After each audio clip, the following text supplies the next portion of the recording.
5 வருஷத்துல தமிழ்நாட்டு மக்கள் வரி பணமா 6.5 லட்சம் கோடி கட்டியிருக்கோம். இதுக்கு பதிலா ஒன்றிய அரசு நமக்கு எவ்வளவு தெரியுமா திருப்பி கொடுத்திருக்காங்க? வெறும் 1.5 லட்சம் கோடி. ஆனா மற்ற மாநிலங்களுக்கு பிஜேபி ஆளுகின்ற மாநிலங்களுக்கு வாரி வாரி கொடுக்கிறாங்க. இப்படி தமிழ்நாடை ஓர வஞ்சனை வஞ்சித்துக் கொண்டே இருக்கின்றார்கள். ஒவ்வொருத்தரும் 1 ரூபாய் வரி கட்டினா நம்ம கட்டுறதுக்கு 1 ரூபாய் வரி. ஆனா நமக்கு திருப்பி எவ்வளவு தெரியுமா கொடுக்கறாங்க? வெறும் 28 பைசா. இனிமே திரு நரேந்திர மோடி அவர்களுக்கு நீங்க எல்லாம் ஒரு செல்ல பேர் வைக்கணும். அது என்ன? இது 28 பைசா. மிஸ்டர் 28 பைசா தான் திரு நரேந்திர மோடி அவர்களை நீங்க கூப்பிடணும்.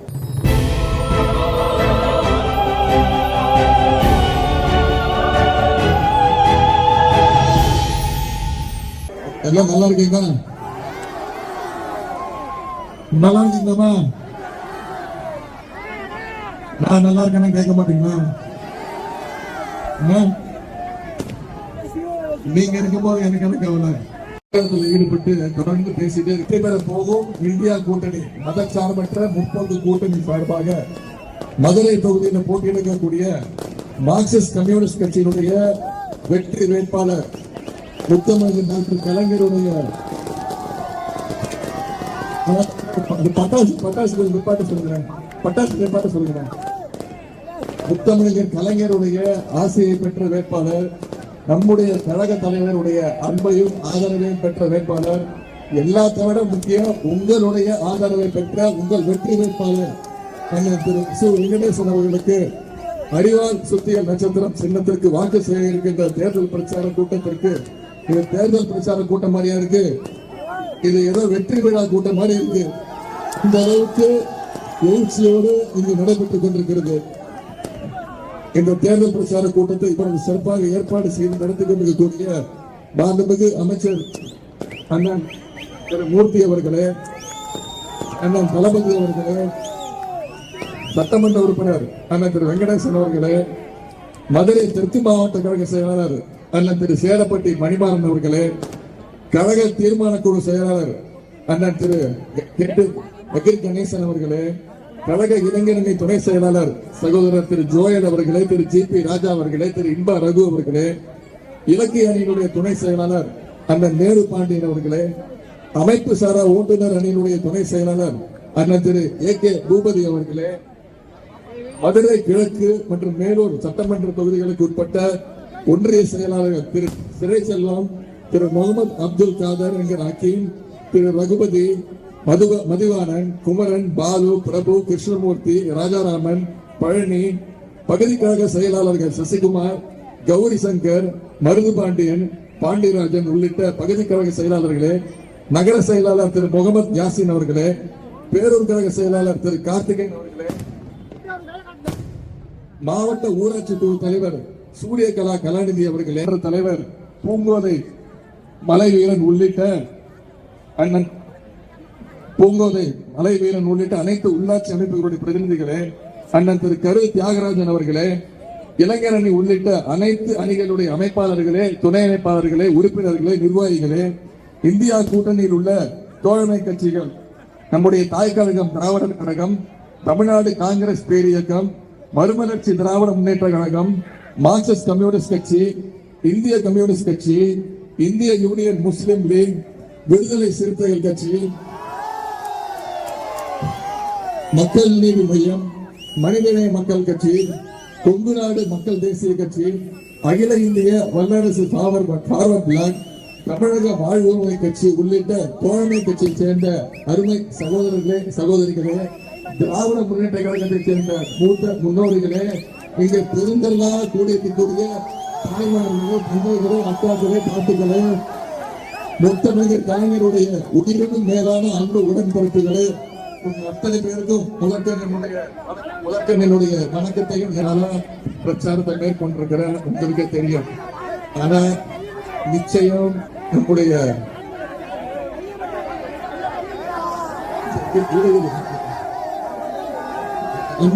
பேசிட்டு போயிடுறேன். நான் இன்னொரு இடத்துல பேசணும். இங்க நான் வந்திருக்கிறது வந்து அந்த திரு சு. வெங்கடேசன் அவர்களுக்கு ஆக்கு கேட்டு வந்திருக்கிறேன். ஆனா இங்க உங்களுடைய எழுச்சியை பார்க்கும்போது தெரியுது, நீங்க என்னை விட அதிகமாக அவர் தேர்ந்தெடுத்து பாராளுமன்றத்துக்கு அனுப்புவதற்கு நீங்க அத்தனை பேரும் தயாராக இருக்கின்றீங்க. சென்ற முறை அவரை கிட்டத்தட்ட 4,50,000 வாக்குகள் பெற்று தந்தீங்க. அவரை எதிர்த்து போட்டியிட்ட வேட்பாளரை விட 1,40,000 வாக்கு வித்தியாசத்துல வெற்றி பெற வச்சீங்க. இந்த முறை நான் உங்ககிட்ட இன்னும் ஒரே ஒரு வேண்டுகோள் வைக்கிறேன். இந்த முறை அவரை குறைந்தது 2 லட்சம் வாக்கு வித்தியாசத்துல நீங்க ஜெயிக்க வைக்கணும். ஜெயிக்க வைப்பீங்களா? நிச்சயம் செய்வீங்களா? நான் இன்னும் உங்ககிட்ட கேட்கிறேன். அவரை எதிர்த்து யார் போட்டியிட்டாலும் டெபாசிட் போன அளவுக்கு அவருடைய வெற்றி அமைய வேண்டும் என்பதையும் நான் இந்த நேரத்தில் கேட்டுக்கொள்கின்றேன். அதே போல சட்டமன்ற தொகுதி பார்வையாளர்கள் அண்ணன் பெருநாழி போஸ் அவர்களுக்கும் அண்ணன் வாக்கு ஆனந்த் அவர்களுக்கும் அண்ணன் சுபத்த சம்பத் அவர்களுக்கும் இந்த நேரத்தில் நன்றியை தெரிவித்துக் கொள்கின்றேன். 2 நிமிஷம். கடந்த 10 வருஷத்துல நம்முடைய ஒன்றிய பிரதமர் திரு நரேந்திர மோடி அவர்கள் 10 வருஷத்துல ஒரு வாட்டியாவது தமிழ்நாட்டுக்கு வந்தாரா? வந்தார். 2019 ஆண்டு தேர்தல் நேரத்தில் வந்தார். வந்து என்ன பண்ணாரு? மதுரையில திருமங்கலத்தில் இருக்கக்கூடிய எய்ம்ஸ் மருத்துவமனைக்கு அடிக்கல் நாட்டிட்டு போனார். அந்த ஒரே ஒரு செங்கல், ஒட்ட செங்கலே நான் தூக்கிட்டு போயிட்டேன், பத்திரமா வச்சிருக்கேன். நான் சொல்லிட்டேன், மருத்துவமனை கட்டுற வரைக்கும் கல்லு திரும்பி வராதுன்னு சொல்லிட்டேன். இப்போ திருப்பி சொல்றாரு, கண்டிப்பாக எய்ம்ஸ் மருத்துவமனை வரும் அப்படின்னு. தமிழ்நாட்டுக்கு அப்புறம் அறிவிச்ச பல மாநிலங்கள்ல எய்ம்ஸ் மருத்துவமனை கட்டி முடிச்சாச்சு, மருத்துவமனை வந்தாச்சு. ஆனா தமிழ்நாட்டுக்கு மட்டும் அந்த எய்ம்ஸ் மருத்துவமனையை கொடுக்க மாட்டேங்கிறாங்க. கேட்டா நிதி இல்லைன்னு சொல்றாங்க. நம்முடைய இந்த பிரச்சாரத்துடைய பயணத்துடைய பேரு மாநில உரிமைகளை மீட்க நம்முடைய தலைவர் குரல் அப்படிங்கிற பேர் தான். அப்படி என்ன மாநில உரிமைகளை மீட்டெடுக்கணும்? ஏன் மீட்டெடுக்கணும்? ஏன்னா கடந்த 10 ஆண்டு அதிமுக ஆட்சியில அதிமுக அடிமைகள் ஒவ்வொரு மாநில உரிமையும் ஒன்றிய பாஜக கிட்ட அடகு வச்சிருக்கிறாங்க. மொழி உரிமை ஒரே ஒரு சின்ன எடுத்துக்காட்டு சொல்றேன். கடந்த 5 வருஷத்துல தமிழ் மொழிக்கு, தமிழ் ஆராய்ச்சிக்கு, தமிழ் வளர்ச்சிக்கு ஒன்றிய அரசு நிதி எவ்வளவு ஒதுக்கியிருக்காங்க? 1 ரூபா கூட ஒதுக்கல, 0. ஆனா யாருமே பேசாத சமஸ்கிருதத்துக்கும் ஹிந்தி மொழிக்கும் எவ்வளவு தெரியுமா ஒதுக்கியிருக்காங்க? 600 கோடி ரூபாய் அந்த மொழி வளர்ச்சிக்கு ஒதுக்கியிருக்காங்க. அது மட்டும் இல்ல, NEP ஒரு திட்டத்தை கொண்டு வராங்கம்மா, நேஷனல் எஜுகேஷன் பாலிசி, புதிய கல்வி கொள்கை திட்டம்.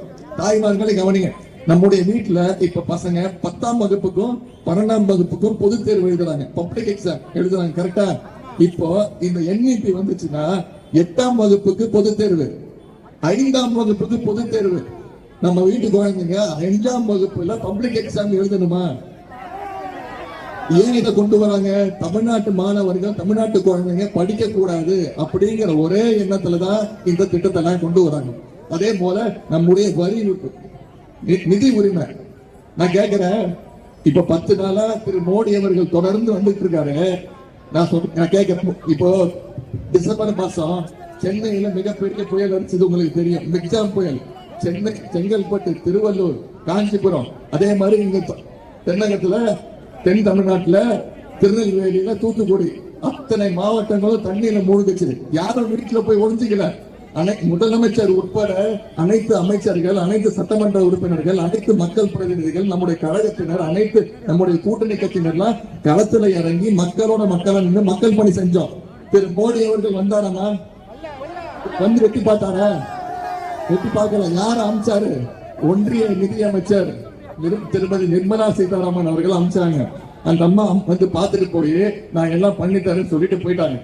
நம்முடைய முதலமைச்சர் அவர்கள் மக்களுக்கு நிதி கொடுத்தா வேணும், இழப்பீடு கொடுக்கணும்னு கிட்டத்தட்ட 37,000 கோடி பாதிக்கப்பட்ட ஒவ்வொரு குடும்பத்திற்கும் 6,000 ரூபாய் ஒவ்வொரு குடும்பத்திற்கும் நம்முடைய முதலமைச்சர் கொடுத்தார். ஒன்றிய நிதியமைச்சர்கிட்ட கேட்டார், பிரதமர்கிட்ட கேட்டார், ஒன்றிய பிரதமர்கிட்ட கேட்டார், தயவு செய்து 37,000 கோடி ரூபாய் கொடுங்க அப்படின்னு. அந்த அம்மா என்ன சொன்னாங்க? நாங்க என்ன பணம் கொடுக்கிற மிஷினா, நாங்க என்ன ATM மிஷினா அப்படின்னு நக்கலா கேட்டாங்க, திமிரா கேட்டாங்க. நான் என்ன சொன்ன உடனே, ஏமா நான் ஒன்னும் நீங்க ATM மிஷின் சொல்ல, நாங்க ஒன்னும் உங்க அப்பா வீட்டு காசை கேட்கல, எங்களுடைய தமிழ்நாட்டு மக்கள் உங்களுக்கு கொடுத்திருக்கக்கூடிய, ஒன்றிய அரசுக்கு கொடுத்திருக்கக்கூடிய வரி பணத்தை தான், எங்களுடைய தமிழ் மக்களுக்கு கொடுத்திருக்கக்கூடிய வரி பணத்தை தான் திருப்பி கொடுங்க, எங்க மக்கள்கிட்ட கொடுக்கணும்னு நான் கேட்டேன். உடனே அந்த அம்மாவுக்கு பயங்கர கோவம் வந்துருச்சு. டெல்லியில ஒரு மிகப்பெரிய பிரஸ் மீட், பத்திரிகையாளர் சந்திப்பு, 1 மணி நேரம் பத்திரிகையாளர் சந்திப்புமா. அதுல 45 நிமிஷம் உதயநிதிக்கு பாடம், உதயநிதிக்கு மரியாதை தெரியல, உதயநிதி மரியாதையா பேச கத்துக்கோங்க அப்படின்னு எனக்கு பாடம் எடுத்தாங்க. நான் உடனே அடுத்த நாளே சொல்லிட்டேன், அம்மா என்ன மன்னிச்சுக்கோங்க, நான் தப்பா பேசுறத மன்னிச்சுக்கோங்க, நான் ஒன்னும் தப்பா ஒண்ணும் பேசல, மரியாதை குறைவா பேசல. நான் மீண்டும் கேட்கிறேன், மதிப்புக்குரிய நிதியமைச்சர் மாண்புமிகு உங்களுடைய தந்தையோட காசை நான் ஒண்ணும் கேட்கல அப்படின்னு நான் உடனே சொல்லிட்டேன். நான் இப்ப கேட்கிறேன், நீங்க கேட்ட மரியாதையை நான் கொடுத்துட்டேன், நாங்க கேட்ட காசை நீங்க கொடுத்தீங்களா? இது வரைக்கும் 1 ரூபா கூட ஒன்றிய அரசு கிட்ட இருந்து நமக்கு திரும்பி வரலமா? இந்த 5 வருஷத்துல நம்முடைய தமிழ்நாடு மக்கள் நீங்க வரி பணமா ஒன்றிய அரசுக்கு 6.5 லட்சம் கோடி ரூபாய் கட்டியிருக்கீங்க. 5 வருஷத்துல தமிழ்நாட்டு மக்கள் வரி பணமா 6.5 லட்சம் கோடி கட்டியிருக்கோம். இதுக்கு பதிலா ஒன்றிய அரசு நமக்கு எவ்வளவு தெரியுமா திருப்பி கொடுத்திருக்காங்க? வெறும் 1.5 லட்சம் கோடி. ஆனா மற்ற மாநிலங்களுக்கு பிஜேபி ஆளுகின்ற மாநிலங்களுக்கு வாரி வாரி கொடுக்கிறாங்க. இப்படி தமிழ்நாடை ஓர வஞ்சித்துக் கொண்டே இருக்கின்றார்கள். அது மட்டும் இல்லாம நாம தமிழ்நாட்டில் இருக்கக்கூடிய நாம வரி கட்டுறோம். ஒவ்வொருத்தரும் 1 ரூபா வரி கட்டினா நம்ம கட்டுறதுக்கு 1 ரூபா வரி. ஆனா நமக்கு திருப்பி எவ்வளவு தெரியுமா கொடுக்கறாங்க? வெறும் 28 பைசா. அதனாலதான் நான் தொடர்ந்து சொல்லிட்டு வரேன், இனிமே திரு நரேந்திர மோடி அவர்கள், உங்க அத்தனை பேரும் கேட்டுக்கொள்கின்றேன், திரு ஒன்றிய பிரதமர் திரு நரேந்திர மோடி அவர் கொஞ்ச நாளைக்கு தான் பிரதமர், அதுக்குள்ள மாறிடுவாரு. இனிமே திரு நரேந்திர மோடி அவர்களுக்கு நீங்க எல்லாம் ஒரு செல்ல பேர் வைக்கணும். அது என்ன? இது 28 பைசா, மிஸ்டர் 28 பைசா தான் திரு நரேந்திர மோடி அவர்களை நீங்க கூப்பிடணும். ஏன்னா நமக்கு அவர் திருப்பி கொடுக்கிறது அவர் தான். அவர் என்ன கொடுக்கிறாரோ அதுதான் அவர் பேரு. அது மட்டும் இல்லம்மா, இப்படி எல்லாத்துலயும் மொழி உரிமை, வரி உரிமை, கல்வி உரிமை, நீட் தேர்வை கொண்டு வந்தாங்கம்மா. இந்தியா முழுக்க நீட் தேர்வு வந்துச்சு, 15 வருஷமா நீட் தேர்வு வந்துச்சு. ஆனா தமிழ்நாட்டுக்குள்ள நீட் தேர்வு நுழைய விடவே இல்லை. முத்தமிழ் டாக்டர் கலைஞர் அவர்கள் கிராமப்புறங்கள்ல இருந்து ஏழை எளிய மாணவர்கள் படிச்சு மருத்துவர் ஆகணும்னு என்ட்ரன்ஸ் எக்ஸாம் ரத்து பண்ணாரு. 12ஆம் வகுப்பு மதிப்பெண் போதும் அப்படின்னாரு. மறைந்த முதலமைச்சர் ஜெயலலிதா அம்மையார் இருந்த வரைக்கும் தமிழ்நாட்டுக்குள்ள நீட் தேர்வு, நுழைவு தேர்வு அவங்க விடவே இல்லை. ஆனா அந்த அம்மையார் மறைந்த பிறகு, முதலமைச்சர் ஜெயலலிதா அம்மையார் மறைந்த பிறகு இந்த நீட் தேர்வை ஒன்றிய பாஜக அரசோட அழுத்தத்தினால இந்த அடிமைகள் கொண்டு வந்து தமிழ்நாட்டுக்குள்ள திணிச்சு, அரியலூர் மாவட்டத்துல அனிதான்ற குழந்தை இறந்துச்சுமா. அந்த குழந்தை 1200க்கு 1176 மார்க் வாங்கிச்சு. ஆனாலும் அதனால நீட் தேர்வு ஆகல. உச்ச நீதிமன்றம் சுப்ரீம் கோர்ட் வரைக்கும் போய் போராடிச்சு. உடனே லெட்டர் எழுதி வச்சு இறந்து போயிடுச்சு, தற்கொலை பண்ணிக்கிச்சு. அனிதா ஓட முடியலமா, 22 குழந்தைங்க இறந்திருக்கிறாங்க. இந்த 8 வருஷத்துல மட்டும் நீட் தேர்வுக்கு பயந்து 22 குழந்தைங்க இறந்திருக்கிறாங்க. சென்ற வருஷம் சென்னை செங்கல்பட்டு குரோம்பேட்டையை சேர்ந்த ஜெகதீசன் ஒரு பையன், நல்லா படிக்கக்கூடிய பையன், ஆனா இன்னும் கோச்சிங் கிளாஸுக்கு போறதுக்கு காசு இல்லை. அவன் லெட்டர் எழுதி வச்சுட்டு என்னுடைய மருத்துவ கனவு சேர்ந்துருச்சு, நான் டாக்டர் ஆகணும்னு ஆசைப்பட்டேன்னு சொல்லி அவனும் கடிதம் எழுதி வச்சுட்டு தற்கொலை பண்ணிக்கிட்டான். ஜெகதீசன் இறந்து அதுக்கு அடுத்த நாள் அவங்க அப்பா பேரு சந்திரகுமார், அவரும் லெட்டர் எழுதி வச்சுட்டு இந்த மாதிரி என் பையன் இறந்துட்டான், என்னால துக்கம் தாங்க முடியல, என் பையனை நான் மருத்துவர் ஆகணும்னு ஆசைப்பட்டேன் அப்படின்னு அவங்க அப்பாவும் இறந்துட்டாரு, தற்கொலை பண்ணிக்கிட்டாரு. இப்படி நீட் தேர்வுக்கு ஒரு குடும்பத்திலே இழந்திருக்கோமா? இதெல்லாம் நம்முடைய தேர்தல் அறிக்கையில தலைவர் அவர்கள் சொல்லியிருக்கிறாங்க. இந்தியா கூட்டணி வெற்றி பெற்றால், மதச்சார்பற்ற முற்போக்கு கூட்டணி வெற்றி பெற்றால், நாம ஆட்சி அமைச்சா கண்டிப்பாக தமிழ்நாட்டிலிருந்து நீட் தேர்வுக்கு விலக்கு வாங்கி தரப்போம் அப்படின்னு நம்முடைய தலைவர் சொல்லியிருக்கிறார். தேர்தல் அறிக்கையில சொல்லியிருக்கிறார். உங்களுக்கு தெரியும், டாக்டர் கலைஞர் அவர்கள் தேர்தல் அறிக்கை வெளியிட்டு சொல்லுவார், சொல்வதை செய்வோம், செய்வதைத்தான் சொல்லுவோம்னு செஞ்சு காட்டின தலைவர் கலைஞர் அவர்கள். அவருடைய மகன் நம்முடைய தலைவர் செய்வாரா மாட்டாரா? அது மட்டும் இல்ல, நீங்க யோசிச்சு பாருங்க, 2014 ஒரு கேஸ் சிலிண்டர் விலை எவ்வளவு? 400 ரூபாயிலிருந்து 450 ரூபாய் இருந்துச்சு. இப்போ கேஸ் சிலிண்டர் விலை எவ்வளவு? 1200 ரூபாய், 1200 ரூபாய். இப்போ 28 பைசா என்ன பண்றாரு, எலெக்ஷன் வருதுன்னு நாடகம் ஆடி 100 ரூபாய் கம்மி பண்ணிருக்காரு. ஏமாந்துறாதீங்க, திருப்பி ஆட்சிக்கு வந்தாங்கன்னா மீண்டும் 500 ரூபாய் ஏற்றினாலும் ஏற்றுவாரு. அதனால நம்ம தலைவர் தேர்தல் அறிக்கையில சொல்லியிருக்காரு, நம்ம ஆட்சிக்கு வந்தோம்னா, நம்முடைய இந்தியா கூட்டணி ஆட்சிக்கு வந்ததுன்னா ஒரு கேஸ் சிலிண்டர் வேலை எவ்வளவு? 500 ரூபாய்க்கு கொடுப்பேன்னு நம்முடைய தலைவர் வாக்குறுதி கொடுத்திருக்கிறார். அது மட்டும் இல்ல, நம்ம ஆட்சிக்கு வந்தா, இந்தியா கூட்டணி ஆட்சிக்கு வந்தா 1 லிட்டர் பெட்ரோல் 78 ரூபாய்க்கு கொடுப்பேன் அப்படின்னு சொல்லியிருக்கிறார். இதையெல்லாம் நம்மளுடைய தலைவர் செஞ்சு காட்டியிருக்கிறார்.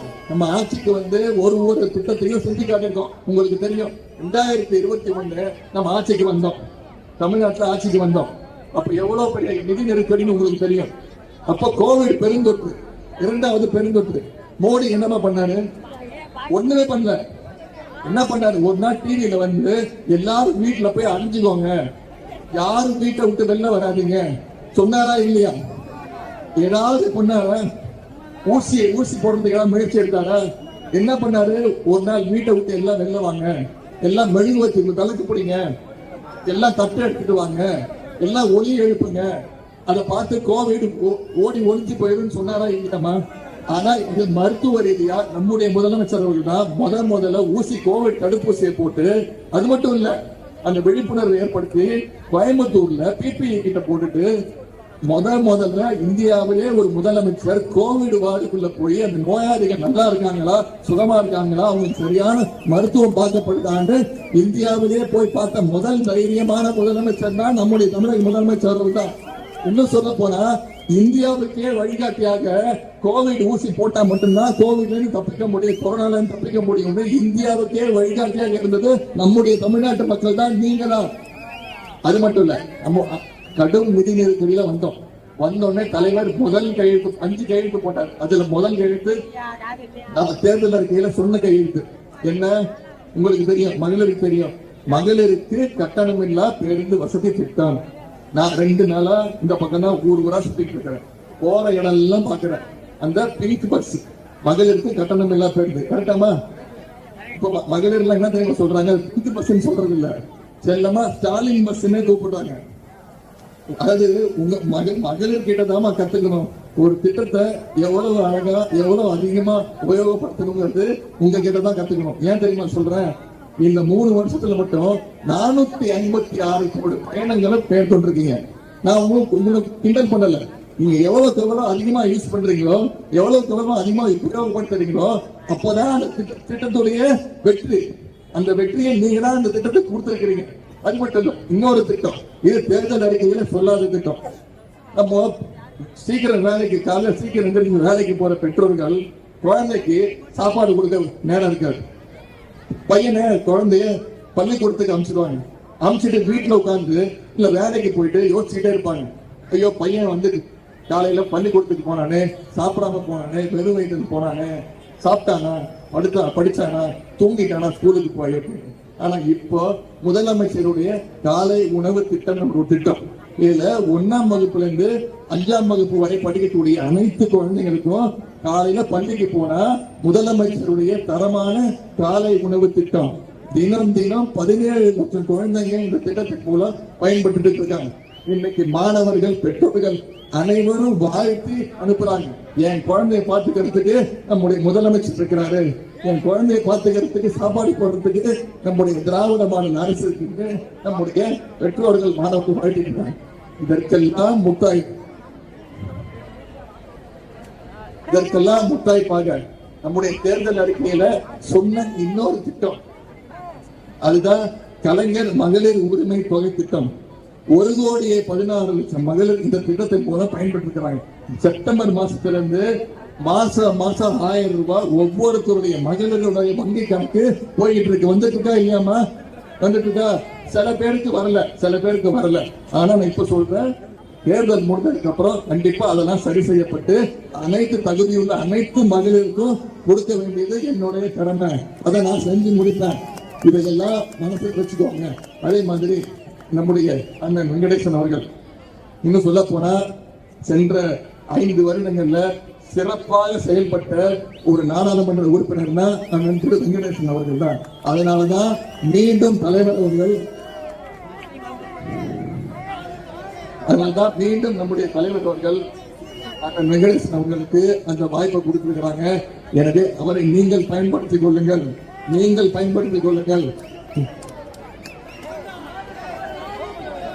வருகின்ற ஏப்ரல் 19ஆம் தேதி நான் இன்னைக்கு வந்து பேசிட்டு போயிட்டேன்.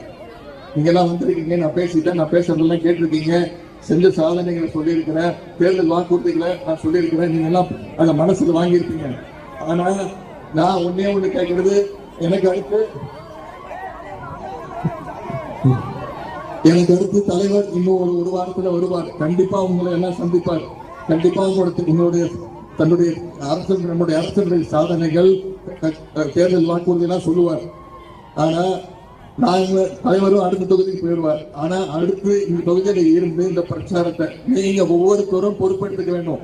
நீங்க ஒவ்வொருத்தரும் 10 வாக்குக்கு நீங்க பொறுப்பு, இந்த 2 வீட்டுக்கு நீங்க பொறுப்பு அப்படின்னு அந்த பொறுப்பை எடுத்துக்கிட்டு இந்த பிரச்சாரத்தை மக்கள்கிட்ட கொண்டு போய் சேர்த்து அந்த வெங்கடேசன் அவர்களுக்கு ஏன் வாக்களிக்க வேண்டும். உதயசூரியன் நம்முடைய சின்னம்,